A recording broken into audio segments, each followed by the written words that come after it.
Hello guys! Eto, gumawa na naman ako ng kutid na mani. Ayan, ginawa ko na lahat para isahan. Para may kakainin ako pag magla-live sa Bigo. Ayan, nakaluto na ako. Nakadalawang salang ako dyan.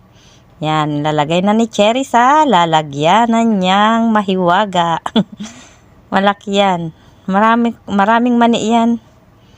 Nakadalawang salang ako dyan habang nagluluto ako ng matchbox chicken.